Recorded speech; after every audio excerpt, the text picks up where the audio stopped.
My name is Matthew. I founded Align 6 years ago. Before that, I owned a company in Chico. I'm going to go over what Align is and what it does and what we do and all that kind of good jazz. This is not going to be a sales pitch workshop. This is going to be good information for you to take home. I want to start by talking about the chronic pain experience. Okay, and I'm going to tell that story through the framework of my own story.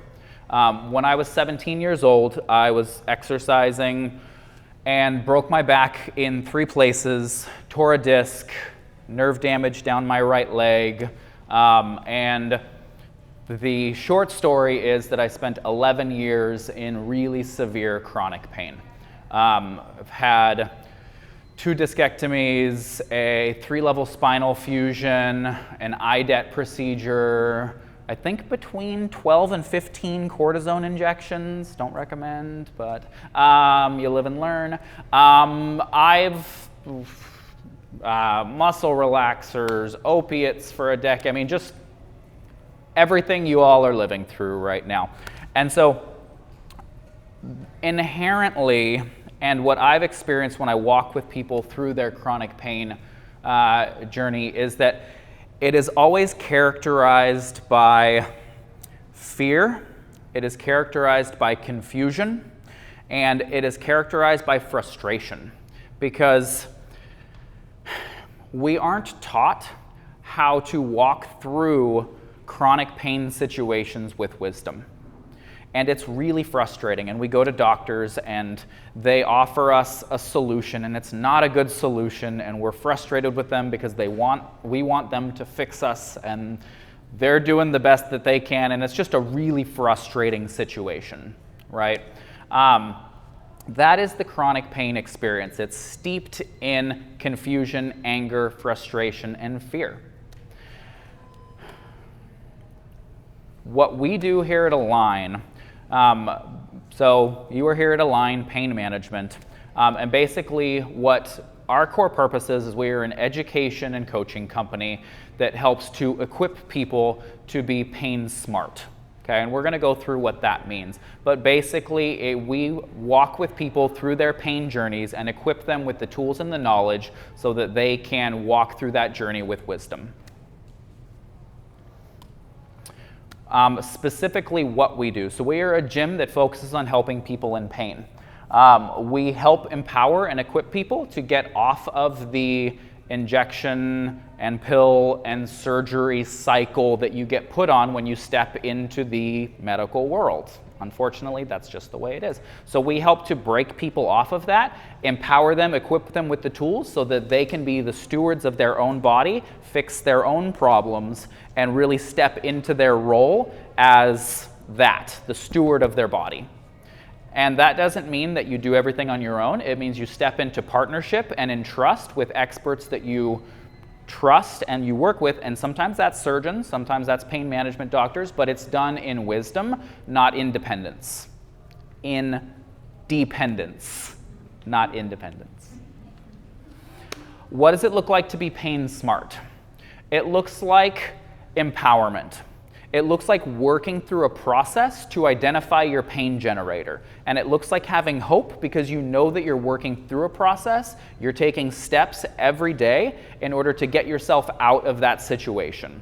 And you know what's happening, and you can objectively look at your situation, not be smothered in the chronic pain experience. Does that make sense?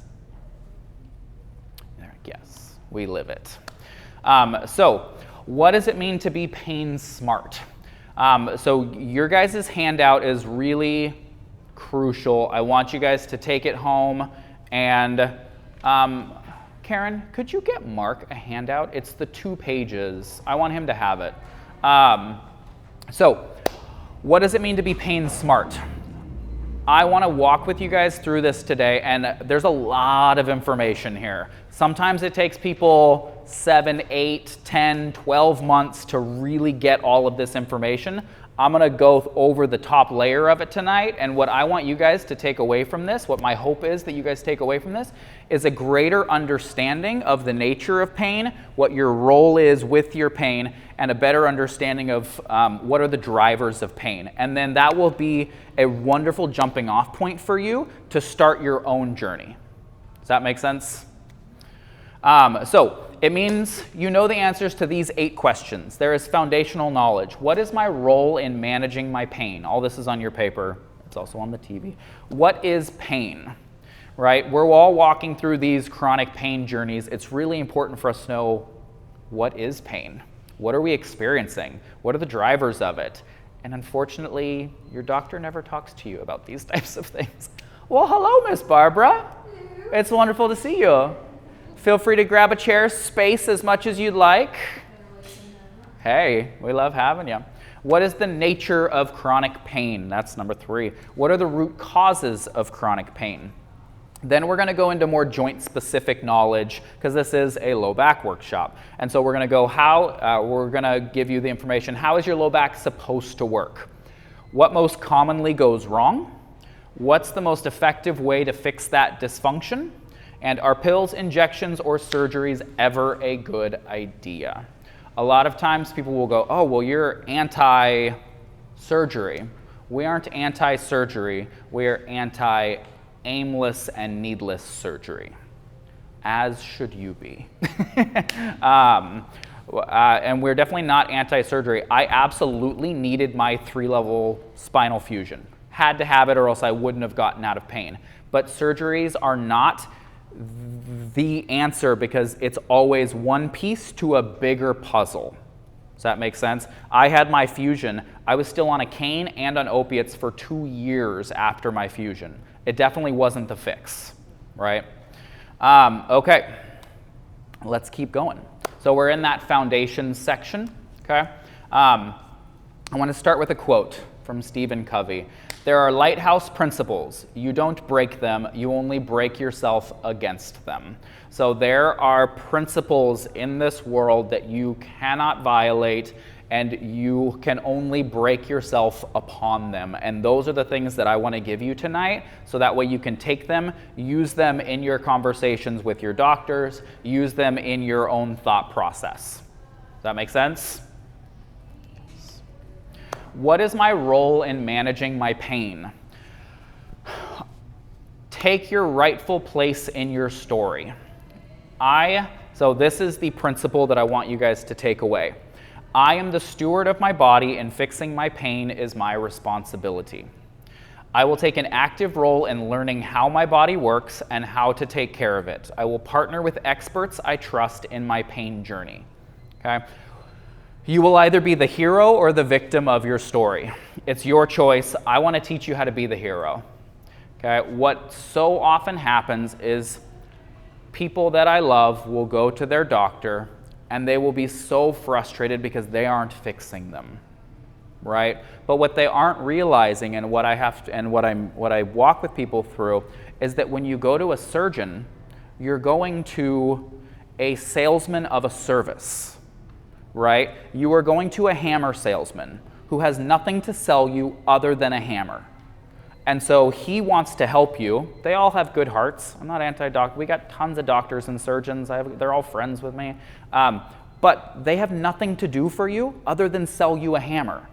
And so if you don't want the hammer, or you don't need the hammer, they can't do anything for you. Does that make sense?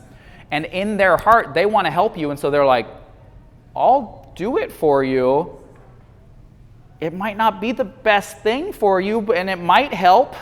And then you're like frustrated. You're like, what do you mean might? You're going to cut me open.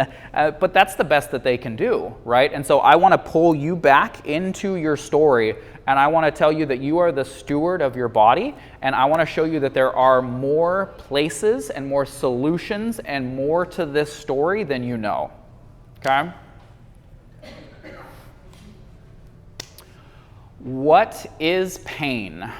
We all want to get out of it, but we haven't spent enough time looking at it, understanding it, in order to really be able to navigate it with wisdom, okay?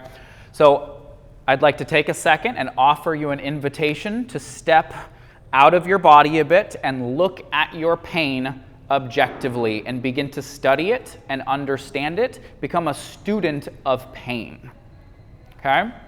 So pain is not injury. People think, there's something wrong with me, I'm in pain. There's something wrong with my body because I'm in pain. Pain is not injury. Pain is a signal. It is the signal from your nervous system that there is a threat to your body. Now, sometimes there is injury, right? If I slam my fingers in the door, I'm going to have pain and there's injury, right? But I want you to separate injury, degeneration, okay, MRI findings, from pain signals. Two vastly different things. Is everyone with me? Pain is a signal that there is a threat. Okay. Promise. It's going to make sense. Hang with me. So, to eliminate the pain signal, you have to eliminate your body's sense that there is a threat. Okay? So you have to get your body to understand it's okay. You're good. It's safe. Okay? Now, your pain signaling system, your nervous system, your brain, your spinal cord, your peripheral nervous system, it is adaptive. It is thinking. It is learning. And when you're in pain for a long time, it gets sensitive. Okay? So when you're 12 years old, you fall, your body goes, who cares? When you're 65 and you fall, your body goes, whoa, what the heck did you just do to me? Lockdown, pain signals all over the place, right? Your pain sensing systems are adaptive. They are learning and they are constantly changing, for better or worse, becoming more sensitive or less sensitive. Okay? And I can use more or less big words if you want. So if you want to write anything down, if you want the big word so that you can go and fact check me later, feel free to raise your hand because I will give it to you. You can write it down and go Google it. Okay? No C-seption. No C-seption systems are the body's pain sensing signals. I know Karen wants them all. What is the nature of chronic pain? It is an illusion. Okay? Let me tell you what the illusion is before you go, this guy is crazy, why am I here? Okay? A person's experience of chronic pain is an illusion. It looks like it's one thing. It looks like it's neck pain, right? It looks like I have a problem. Here are the words that I'm using. I have neck pain. I have a back problem. One thing. You don't. There's always at least 3 variables going into each pain problem. At least, usually up to 5. Okay? We're going to go through what those are. What are the causes of chronic pain? The problem of pain, your problem of pain, has 5 core problems. Okay? 1, mindset and central nervous system problems. I'm going to read them all and I'm going to go back and do a recap of them. 2, peripheral nervous system problems. 3, inflammation problems. 4, joint degeneration problems. 5, muscle and joint dysfunction problems. Okay? I'm going to give a really brief recap of all of these. Okay? Mindset and central nervous system problems. Okay? Central nervous system. Brain, yes? Think serotonin, think dopamine. If you are on opiates, you have created a dopamine dependence on your brain, in your brain. When your dopamine levels drop, your pain sensing systems freak out. And so your opiates will long term increase the sensitivity of your pain sensing systems. And so they will make your body more sensitive to stimulus, more sensitive to threat, and therefore your pain threshold will go down. So you'll spend more time in pain. Has anyone walked through the grocery store, through the freezer aisle, and you're like, ow, ow, this hurts. It's just cold. What is the problem? Anyone? Yeah, yes. It's a big thing with fibromyalgia, because that's really what's going on with fibro is pain thresholds are adapting. In that situation, your body is actually lowered its threshold for what is considered pain, and what triggers your nociception or your pain threshold systems, and it'll send a pain signal even though you're just walking through the freezer aisle of the grocery store. Pain is a signal of a perceived threat, not injury. I'm going back to it. I'm going to say it a few times. 2, mindset, right? If you have major trauma in your life that is unresolved, if you are really stuck in fear, if there's been sexual abuse, if there's, take your pick, all the things, right? Even just depression, right? Depression, hi Malia. Depression and pain are the same thing. They are the same pathways in your body. If you are in pain, you are depressed. If you are depressed, you are in pain. When you are in physical pain, the same area of your brain is triggered as when you are having a negative emotion. Negative emotions create pain. Pain creates negative emotions. Okay? Central nervous system, mindset. I'm not saying that depression is completely mindset. Don't jump at me. Peripheral nervous system problems. Okay? How many of you have been in pain for longer than 6 months? So, your peripheral nervous system, spinal cord out, is adaptive. Okay? It memorizes activation patterns. So if you spend longer than 6 months in pain, your body is actually getting, and your body and that pain pathway is actually getting accustomed to being turned on. So even when the injury is gone, even when the inflammation is gone, even if you have a wonderfully selected surgery, wonderfully executed surgery is gone, you can still be in pain just because that pain pathway is registered as on because it memorized it. Memorized pain pathways. Google. Inflammation problems. How many people have had their pain go up significantly overnight and you're like, what the heck happened? I didn't do anything, right? And your doctor says, oh, well, it's probably just inflamed. They're right, okay? And so inflammation is going to trigger pain signals, okay? Now, I'm going to pause and I'm going to do a short recap. So far, your experience of pain is mindset and central nervous system plus peripheral nervous system plus inflammation. So what looks like one problem, we have 3 things stacked on top of our head and it's getting heavy. We haven't even got to how your body's working yet. Is that making sense? Okay. So I'm still going to pause for a second. So we go to our doctors, we go to our surgeon, right? And we go, I'm in pain, help me, right? And they go, okay, well, I can fix the joint issue, right?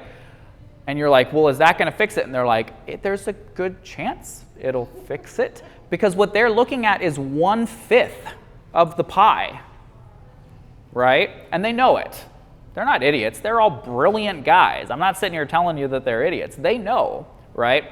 And they'll tell you, this isn't going to be the be-all, end-all. You got to go and eat well. You got to exercise, and you got to take care of yourself. They're not communicating it the way that I'm communicating it, but they will tell you, right? And so they're looking at 1/5 of this pie, okay?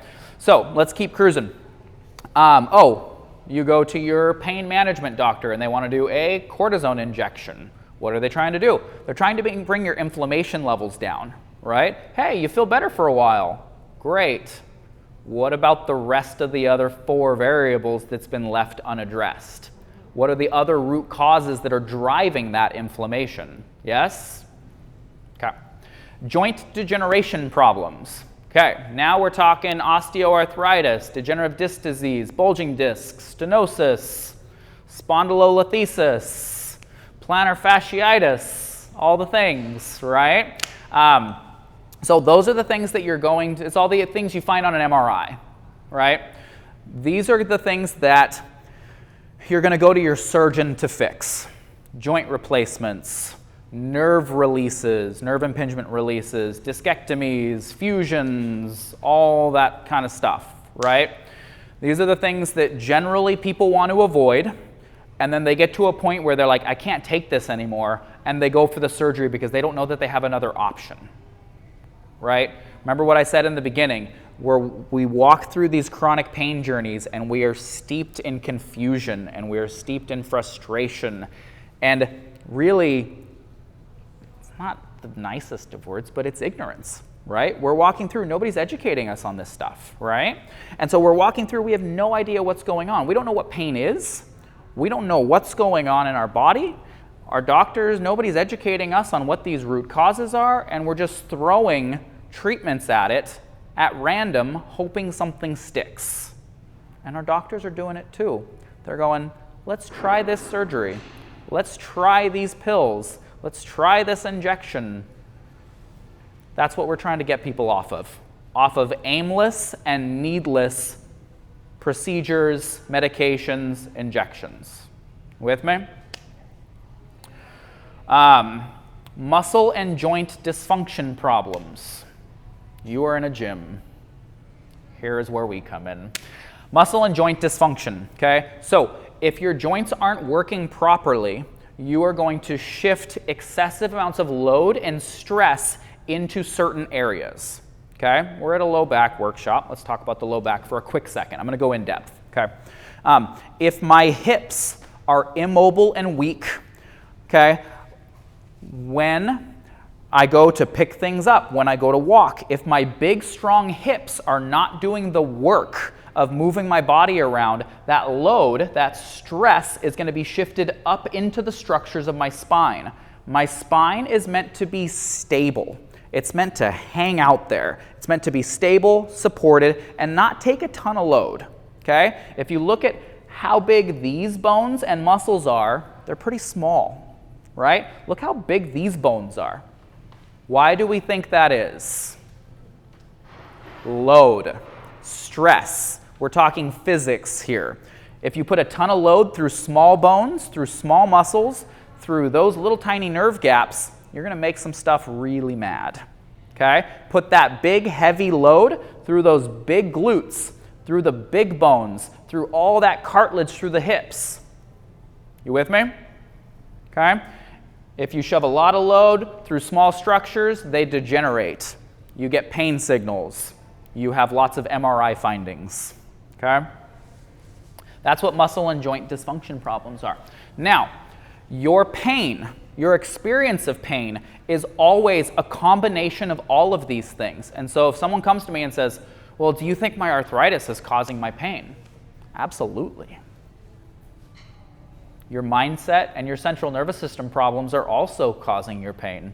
Your peripheral nervous system adaptations are also causing your pain. Your inflammation is also causing your pain. It's not simple. There's always multifactorial layers upon layers upon layers sitting on top of your head. And if you don't see them, they're going to crush you. If you identify them, talk to them, manage them, you can control them. You can be a good steward of that process. You with me? Mm-hmm. I'm going to explain what I mean a bit. Okay? Case study. Jean Blankenship. I didn't ask her permission to. She's all over our website and everything. Does anyone know Jean? Yeah, oh yeah, oh yeah. She's a sweetheart. We love her. She'll be fine with it. I'll tell her tomorrow.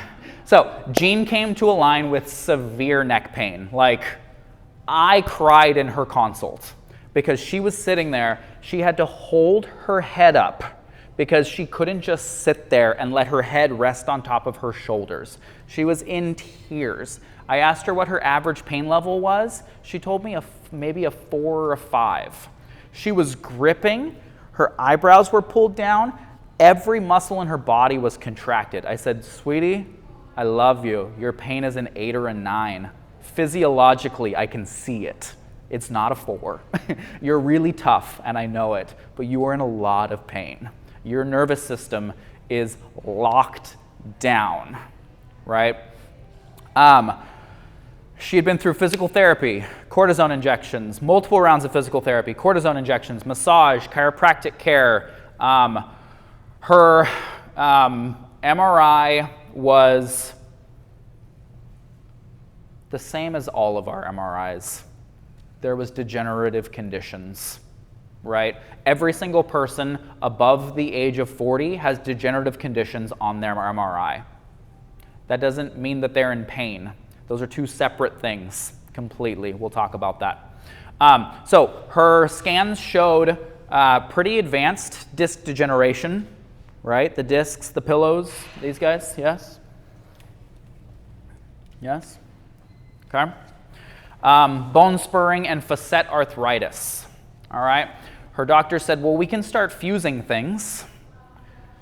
We don't know that that's going to be a good option for you. She came to us, and we walked with her through her pain journey. And we identified and corrected the root causes of the situation, and she's been completely pain-free now for 4 years. She is, right? I know. She's amazing. She said to me in her consult, she said, I just want to go to a movie. I can't sit and look up at the movie theater. I can't. It's my favorite thing to do in the world. I just want to go to a movie, and I can't. She's going to, the first time she went to a movie, she came in and just like, and tackled me to the ground, and it was just amazing. We loved it. Okay, but she's working in the garden. She's going to the movies. She's picking up her grandkid. I mean, just all of it. She's completely pain-free. Every once in a while, she'll come in and be like, I got to like a 2, but I laid down, I did my snow angels, and I got my Myo ball, and I did that, and I felt totally better. And I'm like,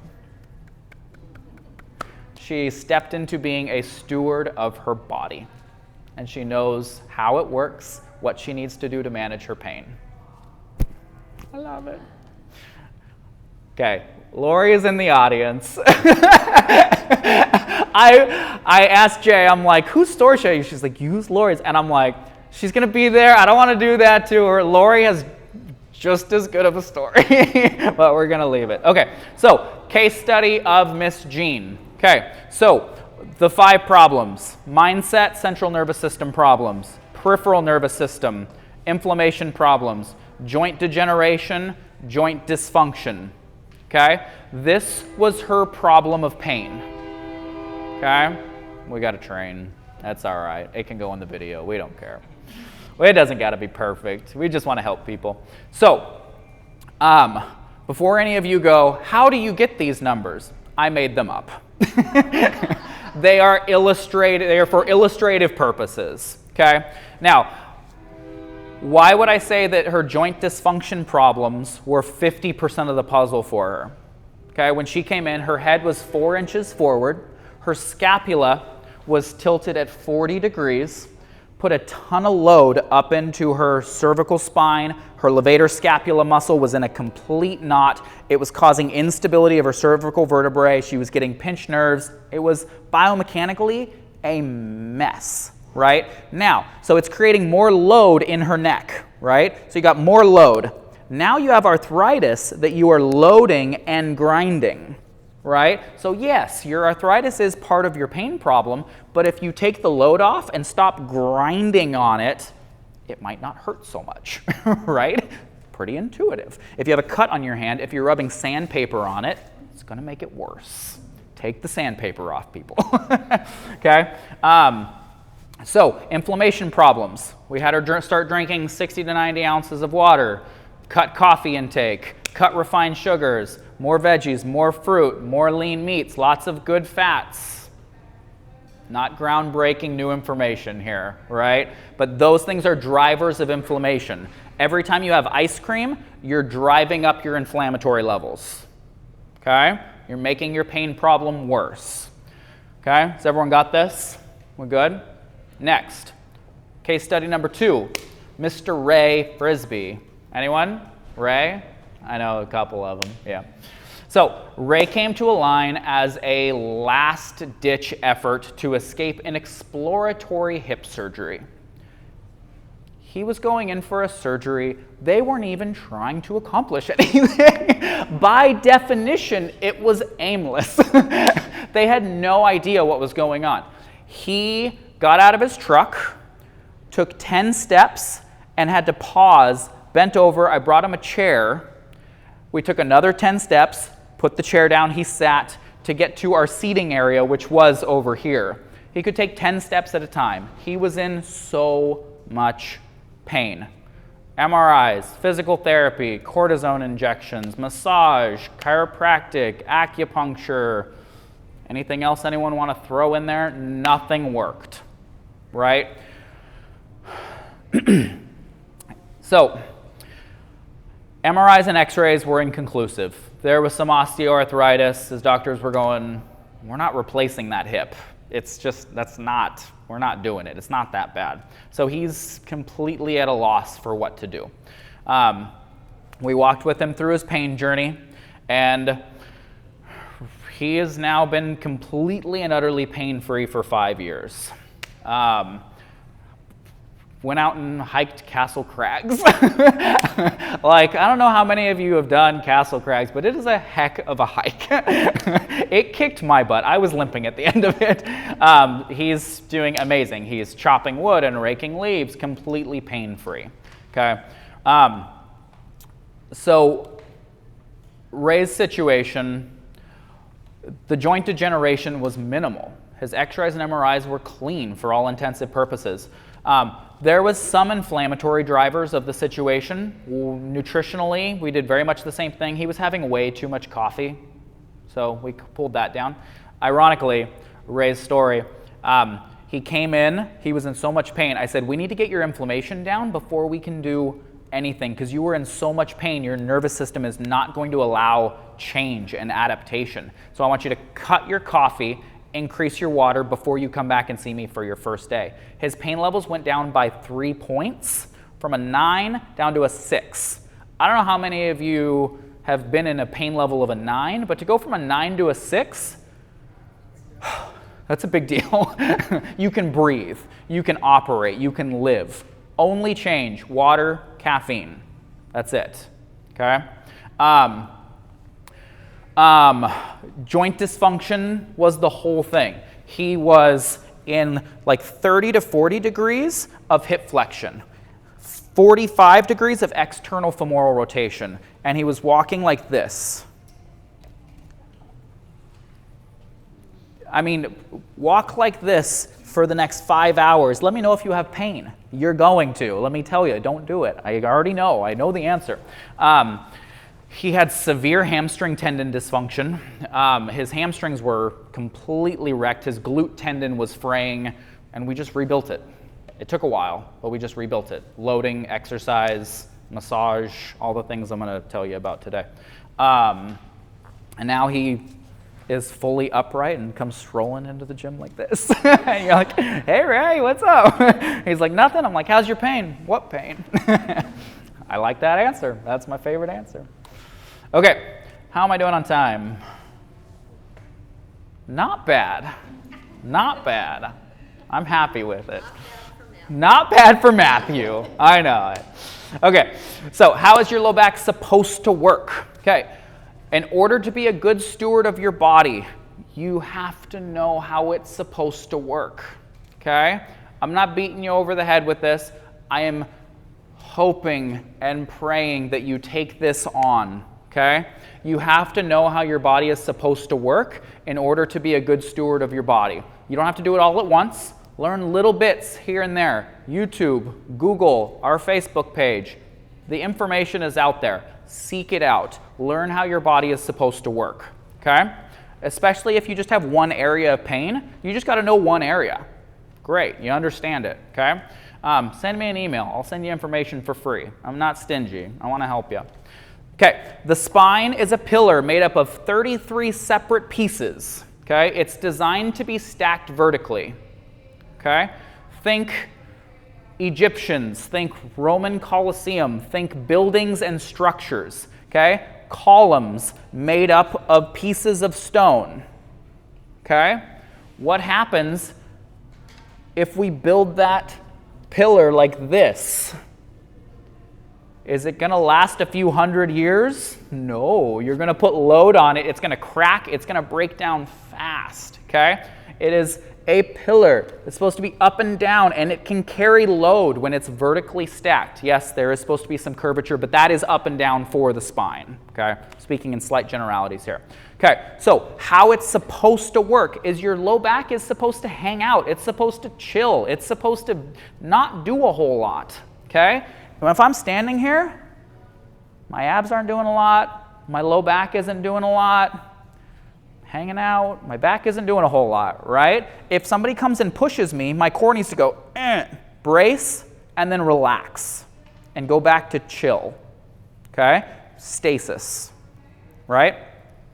What isn't hanging out and relaxing and chilling?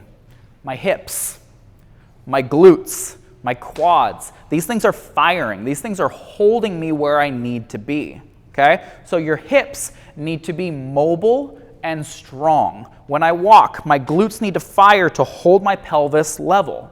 When I bend over to pick something up off the floor, my hips need to be doing the moving. My spine should be straight and stable. Hips should do lots of movement, and they should do all the hard work. Don't make your low back do all the movement and it do all the hard work. You with me? When hips get inflexible and lazy, low backs get destroyed. Low back problems originate in the hips, okay? Mobile and strong ankles, okay? Same thing. If my ankles don't move, okay, what's going to happen if I can't get my ankle to bend when I'm trying to walk? Let's try it. Oh, my spine just rotated and went into extension. That pillar, those columns just twisted and bent. What's going to happen at that area of high load? Degeneration, stress. Okay? When ankles get immobile and weak, low backs get destroyed. With me? More or less. This is supposed to be an introduction to concepts, not super deep. We could do a 1-hour workshop on any single one of these little things. So we're just going high level. You guys are doing great. Stable low back. Your low back should be pillar, hanging out, not doing anything unless somebody comes along, pushes you, stabilize, I'm back, right? Bend over, pick something up, stabilize, I'm back, to rest. Your spine should be at rest for most of the time, okay? Is my spine at rest right now? No, it is having to keep my body from falling over, right? Is my spine at rest right now? No. Is my spine at rest right now? No. Okay, take care of your backs by taking care of all the stuff below it. You with me? What most commonly goes wrong? We kind of just talked about it. I'm going to blow past this. Inflexible and weak hips, okay? What does that mean? Your hips have certain range of motions that they should be able to do. 90 degrees of hip flexion. 90 degrees. My chair is too high, but 90 degrees, right? You should be able to cross your leg over and sit there like that, okay? 10 degrees of hip extension. Your leg should be able to go behind you. Novel concept. It's supposed to go back there, okay? If it can't do that, what happens when you walk is instead of the movement coming from your hips, your low back will compensate, and you have compromised the structural integrity of your spine, okay? Inflexible and weak ankles. Oh, inflexible and weak hips. Weak is the second part of that, okay? My hips need to be strong. If I'm going to pick up something off the floor, my hips need to be doing the work. Okay? If I'm going to walk, okay, my hips need to be strong enough to hold my pelvis level, okay, during my gait cycle. Your gait shouldn't look like this. It shouldn't do that.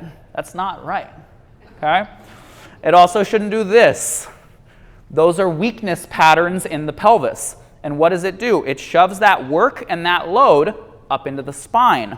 Load the spine, destroy the spine, MRI findings. Yes, you with me? So what goes wrong? Inflexible and weak hips. 1. 2. Inflexible and weak ankles. If my hips or if my ankles don't move, more stress gets put up through the low back. Yes? What happens if my ankles are weak? Bye. Thank you. What happens if my ankles are weak? Right? Has anyone seen anybody's ankles that when they walk, they just collapse in? If you haven't, record yourself walking and let me know. It's a very common occurrence. I will say that. Okay? What happens when your ankle collapses in? Okay? What happened to my knee? My knee follows. Okay? What happens to my back is my glute gets shut down and my back arches because it's not stable. See what happens? That is a one connected chain. If my ankle collapses, my knee follows, my glute shuts down, my hips become weak, my low back gets compromised. Spine gets compromised, it gets destroyed, you have MRI findings. You with me? What's the most effective way to fix the dysfunction? I've been giving you all this doom and gloom. Now we get to talk about how to fix this stuff. So, in order to be a good steward of your body, you must know how to do the maintenance. This is not a sales pitch for us. It's not why we're here, okay? I want to show you and give you the information and give you a push so that way you can go to YouTube and you can go and find the information that you need, okay? So, hip and ankle mobility work, okay? So, what does mobility work mean? Is that too small? Can you see the mobility work? Yes? It's also on your piece of paper, so you get to take it home. Deactivations, okay? That might mean nothing to you. Our YouTube channel has a whole list of deactivations on it. It's free. There you go. Take it. Tissue mobilizations. Hop on a foam roller. Hop on your blue massage ball. How many of our clients here have foam rollers and massage balls at their house? Yes, yes. Static stretches, active stretches, eccentric loading at end range of motion of a joint, okay? Lots of options, okay? At the end of the day, you need to get your joint moving. Your hips need to be able to bend to 90 degrees this way. They need to be able to go to 10 degrees backwards. It needs to go to 90 degrees that way. End of story. Get it there. Stretch, roll, massage. If you want somebody to do it for you, go pay someone to stretch you. I don't know. However you get it there, get it there. Same thing with the ankles. Okay, your big toe should fold into extension. Extension. Yes, the big toe is supposed to move. I know, it's novel. It's interesting, right? At least 60 degrees. Okay, so 0, 90, 60. Okay, look at my walking pattern. Okay, when I walk, oh, the big toe has to bend in order to walk right. Interesting, okay? What happens if the big toe doesn't bend? Your big toe has to go in order for you to roll off on the inside of your foot to accommodate for an immobile big toe. You with me? Rolling in, knee goes in, hip gets weak, low back destroyed. You can have a completely destroyed low back from an immobile big toe. Think about it. Same thing with the ankles. They need to be mobile. It's like 30 to 40 degrees of dorsiflexion is the big one, okay? You need to be able to go through a healthy gait cycle without shoving load up the chain, okay? So hip and ankle strength work, okay? Your hips need to be strong. Your ankles need to be strong. What does that mean? That means you need to be able to stand on one leg without your hips collapsing, okay? So go and research clamshells, okay? Lateral stability work. Sit down stand-ups, okay? I'm not talking about going into the gym and doing barbell squats. Think, what have you done in physical therapy? Clamshells, front leg raises, build hip stability through glutes, through hamstrings, quads, transverse abdominals, okay? Full body, calf raises. Please, everybody do more calf raises, okay? Up and down, yes. Here's the bar, single leg, 30 reps. That's where your ankles should be. Less than 5% of the population is there. We all have hip, knee, low back issues. Okay? Full body strength work with a stable spine. Okay? So when I do a seated row, okay, I want you to watch my spine during all these movements. A seated row, a deadlift, a lunge, a step up. Kind of looks like a lunge without a step. A squat, a lateral band walk. Pretend there's a band here. Step, step. What are all the characteristics of those things with my spine? What is my spine doing during all of those? Stable. It's not moving, right? So go and do full body strength work with a stable spine. That is going to strengthen the trunk, the core muscles. Not a big fan of the word, but it's buzzy. Go ahead. Okay, get strong. You with me?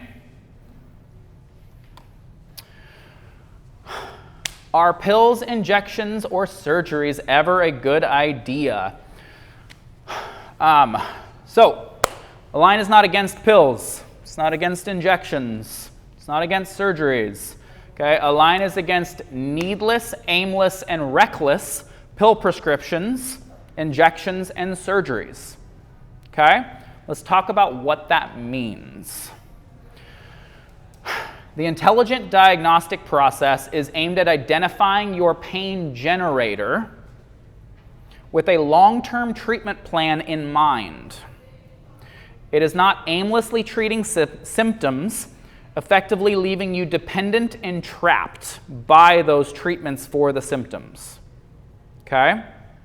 You with me? I go to my pain management doctor. I have back pain. He says, okay, I can give you a cortisone injection. Single best answer you can give him. Why? Why? What's your goal? What's the end goal with it? Is it going to fix my problem? Is it going to help you find what my pain generator is, what's actually causing my pain? No. Why are we doing it? Well, it'll help you with your pain. I don't want to get out of pain for 6 weeks. I want to get out of pain for the rest of my life. Okay? What happens if you have your cortisone injection? Great, it lasts 3 months. What about in 3 months? We're all living a long time now, guys. Right? Okay? Now you're dependent on this treatment that's fixing your pain. It's not. The latest research shows that cortisone destroys the structures that you inject it into. If you get a cortisone injection, not only is it not fixing your pain, it is destroying the structures that you are injecting it into. So it is making your pain maybe better in the short term because it's addressing the inflammation section, but it is creating joint degeneration problems for you long term that will require dramatic and invasive surgeries. That's not a solution, guys. That's a Band-Aid with acid on the back end of it. It's just no, I just can't do it. Now, if your doctor says, I want to inject it here because I want to see if your symptoms completely go away, and then that will tell us that we need to do this. Diagnostics, working toward identifying your pain generator with a long-term treatment plan in mind. That is not aimless. That is not needless. That is investigative. That is intelligent. That is smart. That's what I want for you guys. Okay? If you don't remember anything else, ask your doctor why until they get really frustrated with you. I want to do this. Why? Because this. Why? Keep asking why. Okay? Does my joint degeneration problem correlate to pain? Great. Now we're at MRI findings. Okay. Everybody over the age of 45 has degenerative disc disease.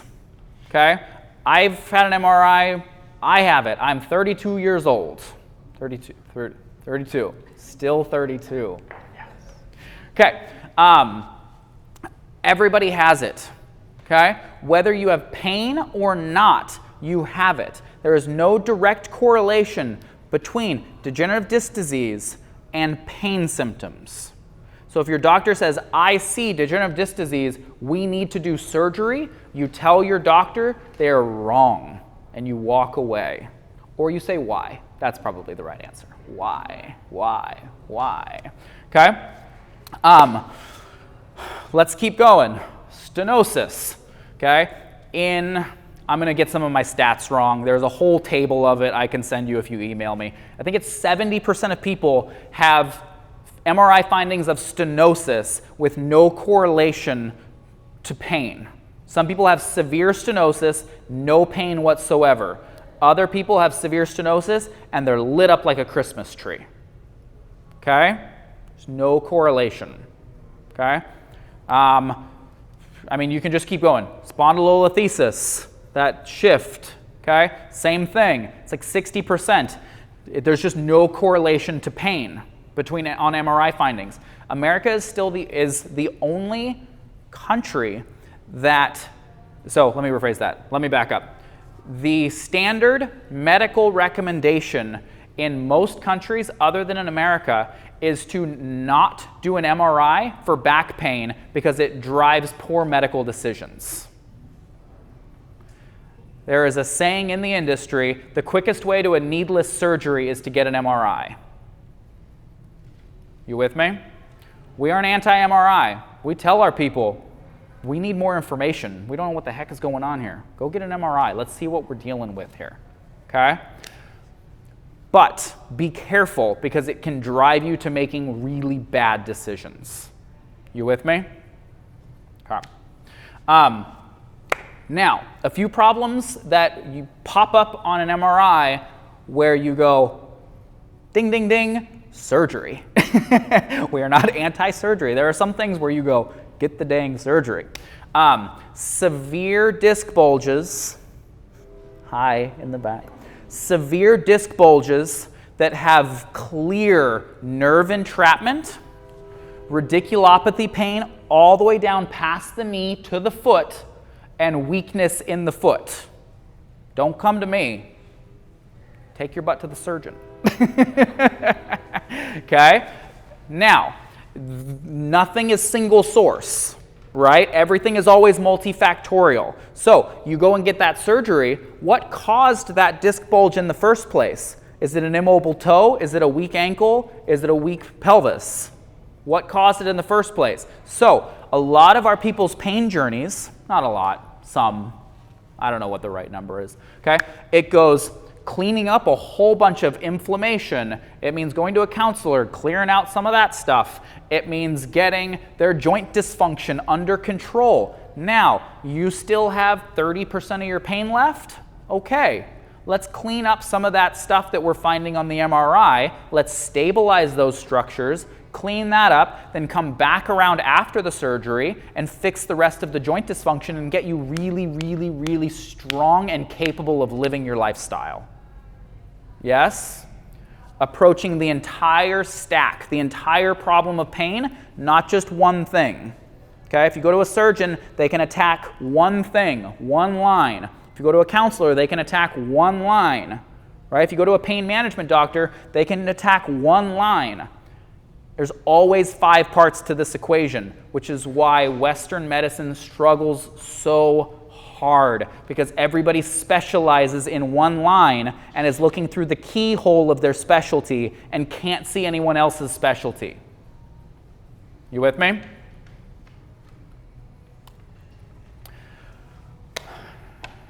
I thought this might be our stopping point. Okay, 627, the PainSmart snowball. Okay, this is the first time I've ever talked about this. Karen's like, what the heck is this? What are we doing here? The PainSmart snowball. These are baby steps for you to follow to walk yourself out of your problem of pain. Okay, I wanted to give you baby steps to work. Okay, each of these things builds upon the previous step. Don't jump straight to getting strong. Okay. Drive down inflammation first. okay? Every time you have a Reese's peanut butter cup, you're driving your inflammation levels up. Every time you have a carrot, you're driving your inflammation levels down. That's highly simplistic. You get the idea. It's a teeter-totter. Play the game. More water, less caffeine, okay? More fruits, veggies, lean meats, fats, drive inflammation down. The more refined sugar you eat, you're driving your pain levels up, okay? Know your joints and make them mobile. Find out how your joint is supposed to move and operate, okay? And then make it mobile. Deactivations, static stretches, I wrote them all down for you. Go to our YouTube channel. There's 1,000 videos on there of all these things, okay? Get your joints moving the way that they're supposed to. That's the step before strength, okay? Because if you try to get strong with an immobile joint, it's not going to work. You're going to end up hurting yourself through that process, okay? Next, get strong and light, right? So, you have to be strong enough to live the lifestyle that you want to live. If I want to climb mountains, I have to have a certain level of strength, right? That makes sense. If I want to get in and out of my car, I have to have a certain level of strength. If I want to get in and out of my chair, I have to have a certain level of strength. What lifestyle do you want to live? Get your strength level up to that, okay?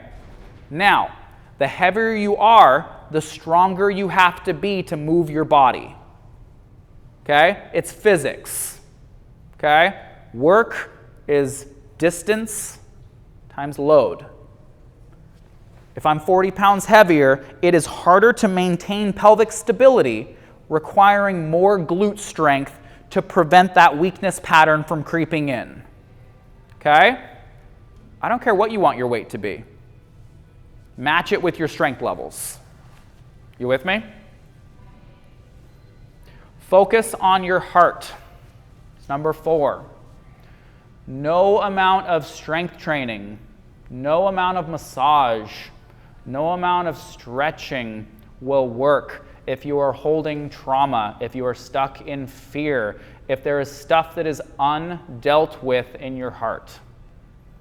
Your nervous system will be incapable of adapting to the stimulus that you give it if it senses a fear or if it senses a threat in the world.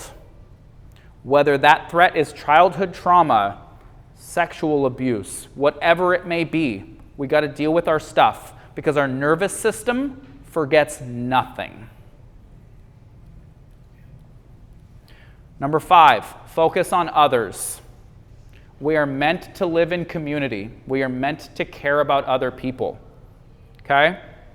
If you're loving others and you're focused on helping others, you will sit in a place of joy, gratitude, and your nervous system will be more resilient and less prone to sensing threats because you're thinking about other people. And so you will literally change your nociception, your pain threshold systems, by focusing and loving others. Those are the steps. I hope you take this journey, and we would love to help you walk through it if you would like, but you have the steps. That is my spiel. Thank you, guys.